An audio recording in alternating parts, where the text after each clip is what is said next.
What is up, YouTube? Hi. Giving on to our Lord and Savior Jesus Christ first and foremost. Always. My name is Marcus. I'm Christian. And this is Marriage for Dummies Reacts. Reacts. And today we're doing Viewer's Choice. It's going to be the Fat Electrician, America's Guerrilla Air Force, Claire Chennault, and the Flying Tigers. Go and like, subscribe, and we love you. Let's check it out. Let's get it. You know, most nations will Here, create this a is a good guerrilla one. fighting force, but do you guys remember that time America made a guerrilla air force? No? Grab a seat.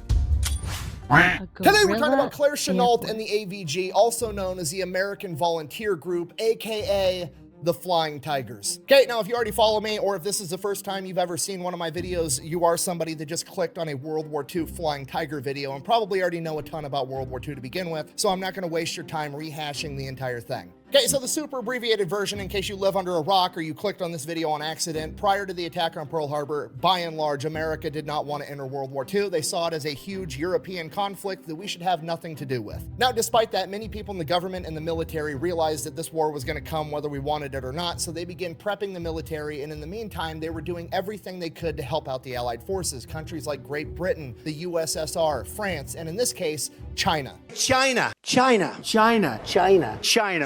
The absolutely incredible story of the Flying Tigers is quite literally the time FDR, the longest sitting president. That was in reference to the fact that he sat 3 terms, not that he was always, you know what? We're just gonna move on. We're just gonna push through. Anyways, FDR was approached by this crazy ex-infantryman that became a pilot known as Claire Chennault, AKA Old Leatherface. He had recently just gotten back from China where he was working as a civilian contractor, and he realized that like, hey, Chinese Air Force kind of sucks. It'd be really cool if I could get some American pilots with good training and some American planes and take them over there. I feel like we could wreck house. So he approaches FDR with this idea, and FDR is kind of stuck in this situation of like, well, I can't send over American service members because then that'll be an act of war against Japan. So here's what I'm gonna do. I'm gonna approach 100 of the best pilots and mechanics and ground crew that America has, and I'm gonna let them have the opportunity to get released from their contract. They can resign their commission and become civilians again, as long as they agree that they are then gonna immediately go over to China with Claire Chennault and found a guerrilla air force and fight the Japanese by themselves. And we are gonna get to all of that right after a word from our sponsor. This video is brought to you by World of Warships. Yeah, this is actually all I had to hold up to the camera. It's technically a warship. It's part of the USS Texas, which you can actually play in World of Warships. And not only that, you can have me as the captain. Yeah, they put me inside of the game. Action stations. General quarters. If you don't know, World of Warships is a free game on PC, PlayStation, and Xbox where you cool. get to command some of the greatest naval vessels of all time, like the USS Texas, the USS Iowa, or the USS Enterprise. Or if you're into losing, you can be some of the world's biggest coral reefs, like the Yamato or the Bismarck. Seriously though, go check it out. I'm gonna have it linked down below. And when you use the code VETS4VETS, you're automatically gonna unlock me and Demo Matt, as well as a Tier 4 battleship and a bunch of in-game money and 14 days of free premium play. So yeah, let me know how bad me and Matt are at voice acting in the comments down below. Let's get back to the video.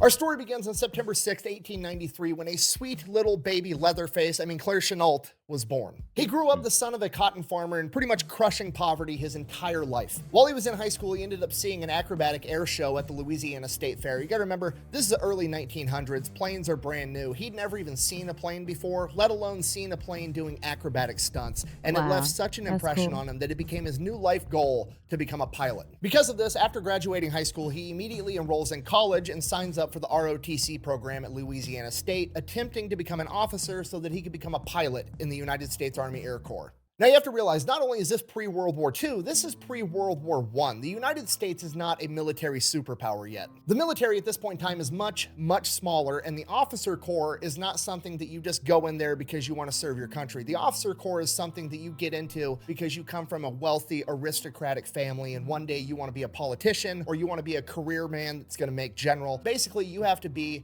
from the right family and have the right connections, and as a poor farmer's son, he absolutely did not. He was essentially bullied out of the ROTC program his first year there. He would end up finishing his degree at Louisiana State and going on to become a gym teacher. He absolutely hated it, ends up quitting his teaching job, goes and works at a Goodyear tire plant, finds a wife, starts having kids, starts up his family. Shortly after that, World War I breaks out, at which point he's thinking like, okay, the demand for military personnel just went through the roof. Maybe this is my opportunity to finally get a chance to become a pilot. So he goes, he signs up for the Army. He's eligible to go into the officer training program because he does have a college college degree, and he specifically requests to become a pilot. Now, he does get accepted to be an officer. He goes through the training program, becomes a 90-day wonder where he gets all of his officer training in 90 days. However, in regards to him being a pilot, the letter he received said, and I quote, "Applicant does not possess the necessary qualifications for a successful aviator."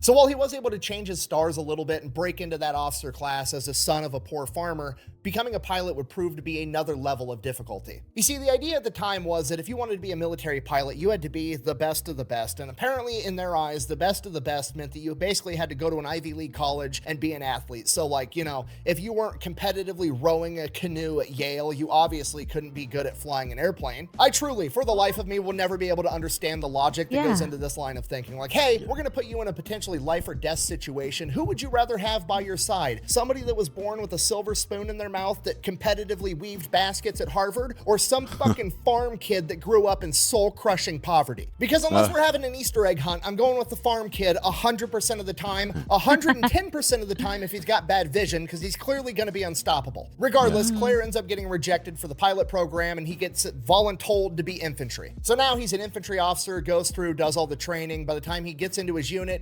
gets trained up, they get ready, they're shipping on their way to World War I. World War I ends. So great.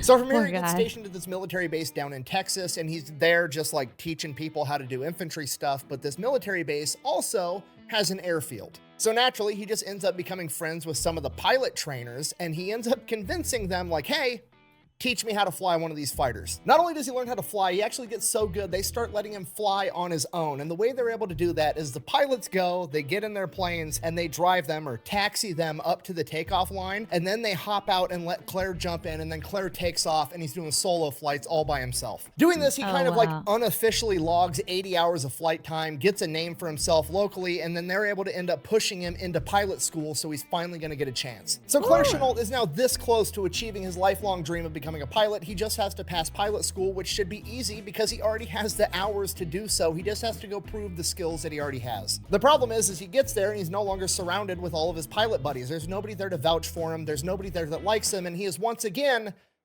the poor farmer's son. And to make things worse, he's the poor farmer's son that's managing to make all the Ivy League new recruits look like absolute dog shit. And he is bullied and treated very badly throughout pilot school pretty much the entire time. And it gets to the point that he is about to flunk out of the entire course because all of his instructors keep failing him. Then on what is to be his last flight ever, he gets one more chance to prove that he's a good enough pilot. And his coaching pilot or cadre pilot is a guy by the name of Ernest Allison. And they go up in the air and he proceeds to, you know, do his thing. He's a little bit more reckless. He feels more comfortable in the airplane. He's doing stunts that maybe he shouldn't be doing. He's trying to show off to this Ernest Allison guy. They come back on the ground, they land, and everybody's like, well, is this guy gonna pass and become a pilot or not? What are we gonna do? And Ernest Allison is like, it's not that he's a bad pilot, he's just fucking crazy and does a bunch of shit that pushes the airplane to its limits. We're gonna pass him, and then we're gonna send him to the Army Air Corps acrobatics team. So now, not only is Claire Chennault a pilot, but he's a stunt pilot that's gonna tour around the United States showing off how good the Army Aviation Corps really is. And Claire, in his typical fashion, he's got to take it one step further every single time. Not only are the stunts themselves going to be entertaining, the entire event is going to be entertaining. Claire designs his signature move. He goes and dresses up like an old woman and sits in the crowd in the stands. And then they're going to pick a random spectator to come out and try to fly a United States Army fighter plane. So they pick the oldest woman in the crowd, telling everybody that she's 99 years old. Her face looks like a leather handbag, the whole shtick. And he kind of limps out there in this old lady outfit, climbs into a plane, and goes up in the air and starts doing all these crazy fucking stunts. In addition to being a phenomenal entertainer, he is also a tactician. This man is constantly thinking ahead and trying to establish new battle doctrines, despite the fact that he's just entertaining a crowd of civilians during the day. He goes back home and he's writing papers on how aerial warfare should be conducted in the future. Now, at this point in time, leading up to World War II, the predominant theory was that fighter planes were out. They're gone. They're useless now because we've invented the bomber. It's a bigger, better plane. We're going to cover it with armor and machine guns. And if any fighter plane gets anywhere near us, we're going to be able to shoot them down. So we might as well just not have fighter planes at all. He wrote multiple papers on it. He tried to establish doctrine of how planes would actually go out and attack bombing formations. He was doing all the intellectual work that went into this, and it made all of the other aerial officers absolutely fucking hate him because he's trying to shoot down their idea of just having heavy bombers all the time. And because of this, for years, he was repeatedly passed up for promotions, and then it got so bad at one point that they tried to actually med board him out of the military. Basically, all the other officers were like, this guy's always fucking coughing all the time, and he has chronic bronchitis because he got the Spanish flu back during like World War I, and the chronic bronchitis just never went away. So they ended up trying to med board him out of the military, at which point he's like, you know what, fuck it. I'm just going to resign and get out. So he's done. He gets out. He separates from the US military, at which point he is almost immediately hit up by the Chinese government of like, hey, you're an aerial acrobat. You're like one of the top dudes in the United States Army Air Corps. What if, hear me out, we pay you to be an advisor and come out and teach all of our guys in the Air Force how to fly a plane? Claire says no, he's not really interested. He's got kids at home. He doesn't want to go all the way over to China. He'd rather stay somewhere inside of the United States, at which point the Chinese government guy is like, hear me out. I'll give you like $1,000 a month, which is like $25,000 a month by today's standard, to which he's like, I mean, I don't want to be rude. So Claire makes his way over to China. He gets there in like either April or May of 1937, and things are way worse than he ever could have imagined. The entire Chinese Air Force only has about 90 functioning airplanes, and they are way outdated. And if that wasn't bad enough, the pilots on average are just they're not very good. So he immediately gets to work. He starts advising the Chinese government on like, hey, here's the planes and the equipment that we need to start procuring. He's trying to train the officers on all the different things they need to do. And he's also trying to train the pilots on how to become better pilots. This goes on for a little while, and honestly, things are going kind of great. The Chinese pilots are very receptive to everything he has to teach them. The Chinese government's very receptive and trying to get him all the equipment that he needs. He's finally getting the respect that he deserves and wished his own government had treated him with all along. But then after being there for about 2 months, in July of 1937, the Japanese attacked China and began the Second Sino-Japanese War. And just so we're on the same page, when I say they started the war, I don't mean they like sent a letter declaring war like, hey, we're fighting now, or they attacked a military installation. No, they just started sending bombers into Chinese cities and started carpet bombing civilians. And at this point, the entire Chinese military, including Chiang Kai-shek himself, literally the leader of China, looks to Claire Chennault like, what are we gonna do? And while Claire's been making some big improvements to the Chinese Air Force, they're absolutely nowhere near ready to go toe-to-toe with the Japanese, so he has to come up with some kind of plan to slow them down. So on one hand, this is absolutely a horrible situation to be put into, but on the other hand, this is Claire's chance to prove that all of the intellectual work that he'd done over the course of the last decade, all of his battle plans, all of the doctrine that he developed, this was his chance to prove that it could work and that fighter planes deserve their slot on the battlefield. Best way to go about that is to start off with the one strategy that we know for sure works: dive bombing a naval vessel. In August of 1937, under the command of Claire Chennault, the Chinese Air Force successfully dive bombed the Japanese ship, the Ismo. It is the first successful naval dive bomb in world history. This sent a pretty powerful message to the Japanese, like, China's not just gonna lay down and take it, we're gonna fight back. And the Chinese government was so happy with the leadership that they were getting under Claire Chennault that they actually ended up buying him a $50,000 Curtiss Warhawk plane so that he could observe the battle and conduct reconnaissance. Definitely not go up on missions and rack up 30 fucking kills because he was a civilian contractor at the time, allegedly. He's absolutely right. Now, to be perfectly clear and intellectually honest, I'm not saying that he did rack up 30 aerial kills. I'm not saying that I can prove that. Not saying anyone ever has. I'm just saying a lot of people seem to think that he did, and he would never really admit one way or the other. But what we do know for sure is that after the successful dive bombing on the Ismo, Claire was like, you know, if it works on boats, I bet it'll work on planes too. And that became the strategy. We're going to dive on the bombers and shoot them down as we fly past them. Now, the problem is that the Chinese planes weren't fast enough to be able to scramble, get up in the air, get at a higher altitude than the bombers to be able to sneak up on them in time. So Claire had to come up with another way of knowing when the Japanese were coming. So he had to have the Chinese go and set up observation posts all over China where these popular Japanese bombing routes were. And they were going to radio back and be like, hey, the planes are coming, here's the route they're taking, at which point he would be able to scramble the Chinese Air Force, get them up in the air and at a higher altitude than the bombers so they could sneak up and dive and shoot them as they flew past. Claire referred to this as the bamboo radar, and it worked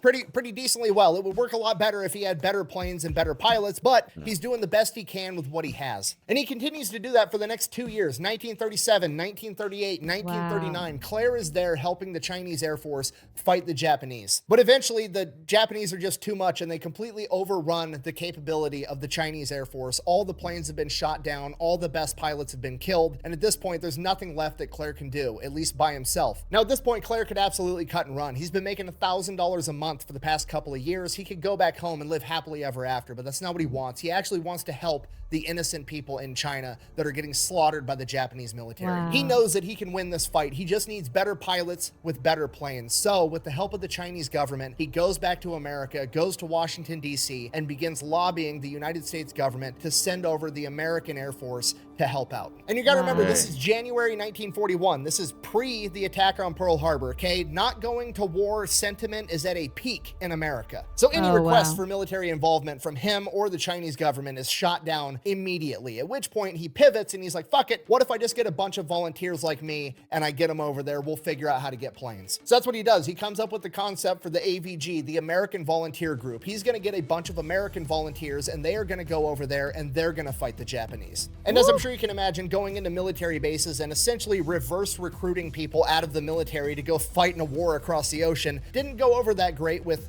many officials or their chain of command. It caused such a stir, in fact, that FDR heard about it, and when he heard about it, he loved the idea because he actually wanted to be involved in World War II. It's his constituents that didn't, so he decided he was going to help Claire out. He basically greenlit him to have 100 of the best pilots in the United States Army Air Corps released from their contract. They were going to be allowed to resign their commission and go over to China with him. In addition to the 100 pilots, he was also going to get 200 of the best ground crew available. And they're going to get 100 P-40 Warhawks to go with them.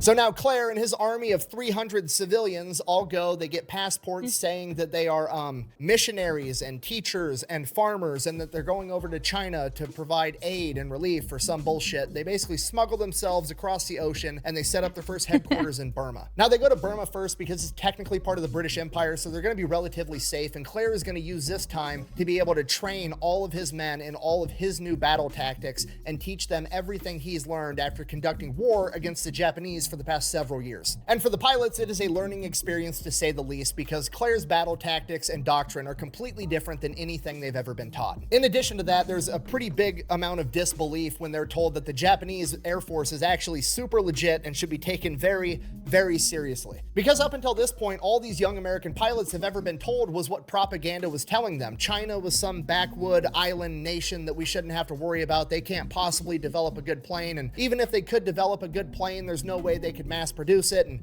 even if they could mass produce it, we interrupt our program to bring you this important message. And just to reiterate, before I say this, I'm not saying this, I'm regurgitating the historical, information and propaganda at the time, but that information and propaganda that was being put out basically said even if the Japanese did have good planes, it wouldn't be an issue because Japanese people were flying them, and if they flew towards the sun, they'd have to squint, and when they squint, their eyes would be shut, and then they'd just crash the plane. You see? Silly. You don't see it? Okay, obviously, that's fucking dumb, but guess what? If you get told stupid shit your entire life, you're probably gonna end up believing some stupid shit, and that's what's going on here. And it gets even worse because not only are the members of the AVG basically sleeping on the Japanese, they've also been taught just a bunch of horrible battle tactics. Okay, you gotta remember, this is pre-America joining World War II, meaning that a lot of the combat pilots have all been trained by pilots from World War I. Who were the pilots from World War I? They were the boat rowing Ivy League college kids that were going up in the sky in their plane to have a gentlemanly duel against one another. Okay, the Japanese aren't playing that shit, and they can't either if they expect to win, and Claire has to beat that into these kids' heads. So much so that he actually goes ahead and he just outlaws dogfighting altogether. The AVG will not engage in dogfights. As great as the P-40 is, they don't have much of an edge against the Japanese fighter planes, right? They are slower, they are heavier, they are less agile. The only real advantage they have is that they have more guns. Now, I'm paraphrasing here, but basically Claire Chennault walks into the classroom and is like, looky here, kids, the P-40's got more guns. That's really all we've got going for us. So we're going to turn weight into an advantage, okay? We're going to fly up really high, sneak up on them, use our weight to fall really fast and shoot the enemy on the way down, okay? You ever heard of a drive-by? This is a flyby. And then after you and all your wingmen have finished your dive, you're going to pull up and use that momentum to get really high again. And if there's still Japanese planes in the air, you're going to circle back around and dive on them again. We're going to call it the zoom and recover strategy. We are literally going to shoot them out of the sky utilizing brute force and ignorance on repeat until there's none of them left. This is not going to be some gentlemanly affair like you were taught in flight school. This is going to be hit and run guerrilla warfare in the sky. Now, around this time, some of the pilots just flat out quit. Some of them don't have what it takes, but the vast majority all immediately get on the same page. And that is partially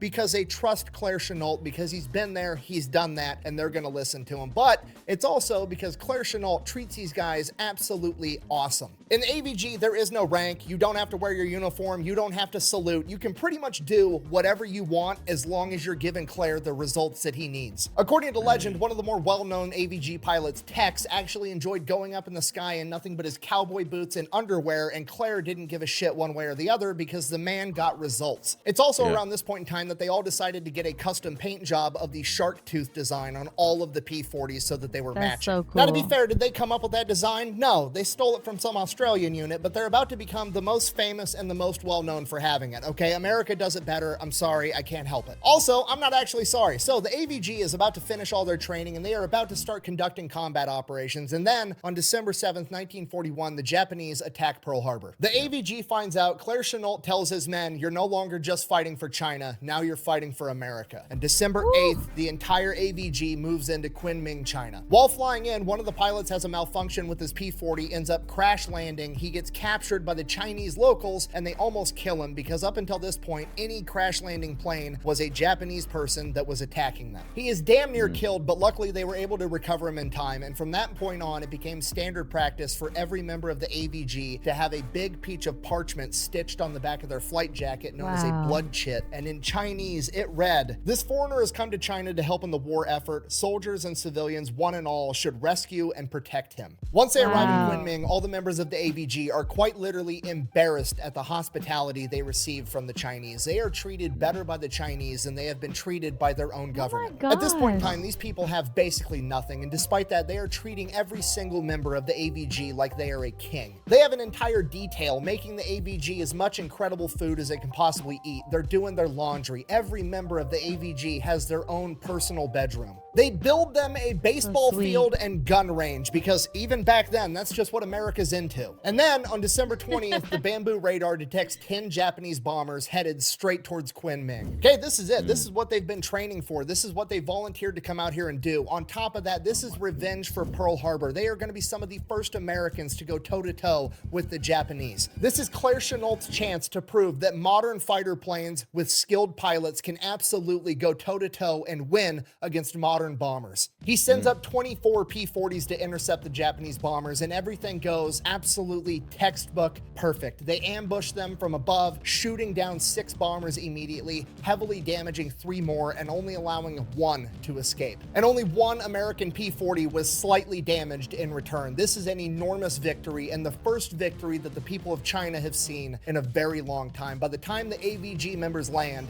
they are already national heroes. The Japanese, however, are absolutely pissed. They sent in 10 bombers with no fighter escort because they didn't think the Chinese had any capability of defending themselves. The AVG is showing up and interrupting them slaughtering innocent civilians, and they're not going to stand for it. They are immediately going to hit back twice as hard, and this time, they're going to come ready. 3 days later, on December 23rd, 1941, the Japanese send 40 bombers and 20 fighter escorts to attack. The AVG goes up, shoots down 12 of them, and loses 2 in return. Infuriated and embarrassed again, the Japanese attack 2 days later on Christmas with over 100 Japanese planes. The AVG was only able to scramble 12 planes in time. Despite that, they managed to shoot down 25 enemy aircraft. Unfortunately, 2 American P-40s were shot down, but both pilots were able to successfully crash land, and both of them survived. In the span of 5 days, the AVG has managed to shoot down approximately a third of the Japanese Air Force in that area. By this point, word of them has spread all throughout China, and they're beginning to call them the Feihu, or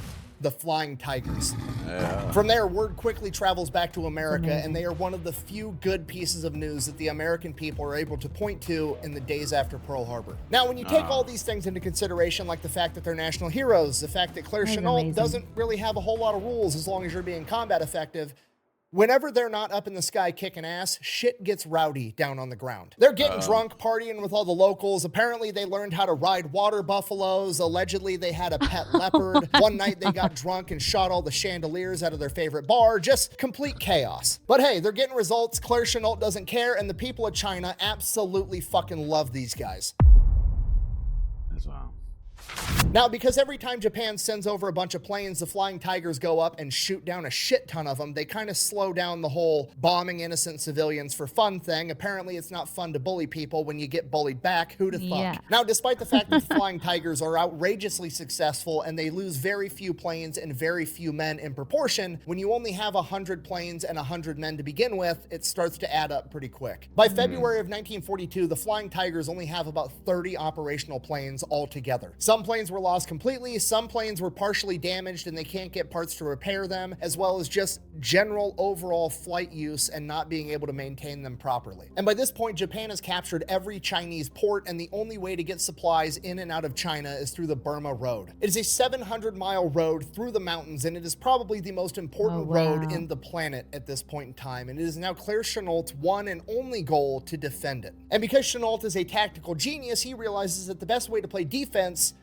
is to play offense. He knows that right now he is incredibly weak, and he has to make his enemies believe the exact opposite. He needs to appear as strong as possible. So in March of 1942, he orders the Flying Tigers to fly into Thailand and attack Japanese airfields, and it is outrageously successful. They do this repeatedly throughout March, destroying a ton of Japanese planes, absolutely infuriating them. So naturally, the Japanese decide they're gonna retaliate. They start launching raids on Chinese airfields with all the American P-40s on it, and they destroy a ton of P-40s, or at least that's what they think. Fell victim to one of the classic blunders. Claire Chennault had the Chinese make paper-mache P-40 replicas, paint job and all, and the Japanese were flying around shooting at quite literally paper tigers. This isn't even trolling at this point, okay? This is art. Leatherface is literally 10 steps ahead of the enemy at all times, and it's fucking beautiful. This goes on for a couple more weeks, and then in May of 1942, the Japanese army is caught by the Chinese trying to cross the New River into China with a massive force. Now, this is horrible news, but it's kind of a good thing because the only way to get across this river is by bridges, and bridges are a choke point where a small number of people are going to be able to hold off a much larger number of people, especially if you had some P-40s flying overhead. And as luck would have it, the Flying Tigers just got resupplied with a couple of new Flying Tigers that are capable of carrying bombs.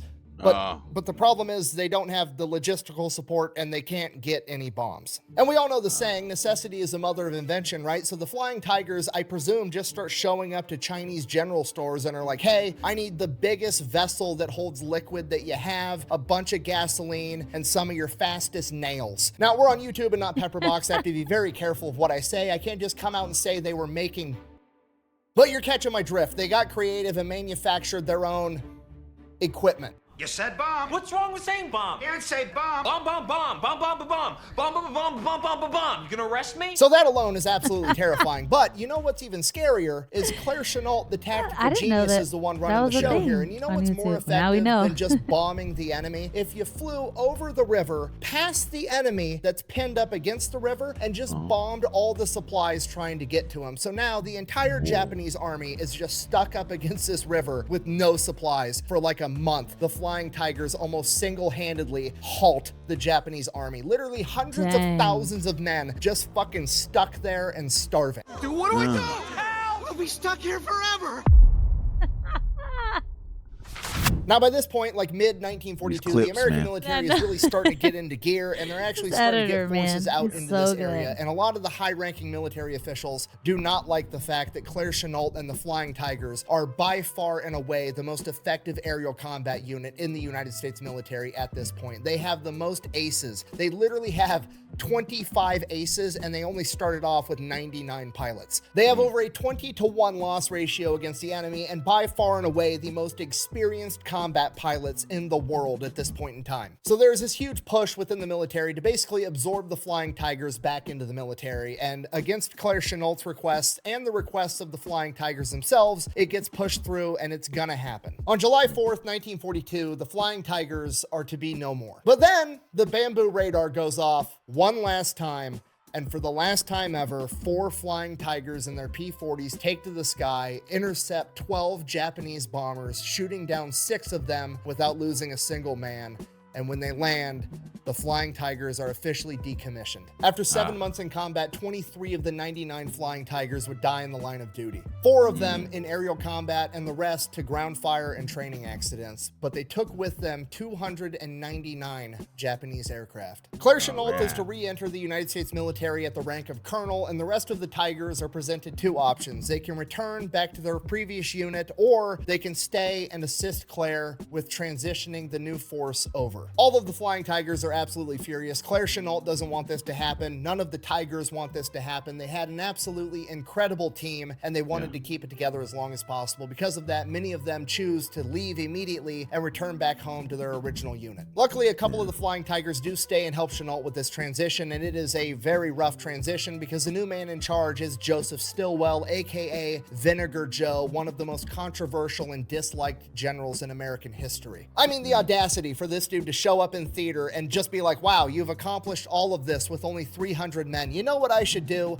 Think that you did everything wrong and not take your fucking advice, which is pretty much exactly what happens. So Joe Stilwell and Claire Chennault basically fucking hate each other the entire time. Despite that, Claire Chennault ends up getting promoted to the rank of general, and he is put in charge of the 14th Air Force, and he remains in China until the Japanese surrender and World War II comes to a close. From there, he goes back home, he retires, he advocates in DC very heavily that the American government should support the current Chinese government because he absolutely hates communists, which, I'm gonna be honest with you, just when I thought I couldn't have a bigger man crush on a guy, he goes and pulls that card, but here we are. And at this point, to pretty much nobody's surprise, it falls on deaf ears entirely. Nobody listens, nobody cares to what Claire Chennault thinks or says, and he just retires and gets to live happily ever after for a little bit, and then ends up passing away from cancer at the age of 67. And that is the story of the Flying Tigers, America's guerrilla air force, one of the most effective fighting units of all time, and their leader, Claire Leatherface Chennault, one of the most underrated and underappreciated tactical geniuses in American history. But I hope this video helps with that at least a little bit. Thank you for watching. The best way to support the channel is go buy some merch over at thefatelectrician.com. I need some movies for these. Whack bang. Yeah, 100%. Boy, oh boy, I sure do love it when the government comes in at the last minute to ruin a good fucking story. Yeah. Yes, I'm telling you. That was so good. Yeah. Gosh, I can't believe it. But yeah, so crazy to hear. But God bless y'all. We love you. And we'll see you in the next one. Yep.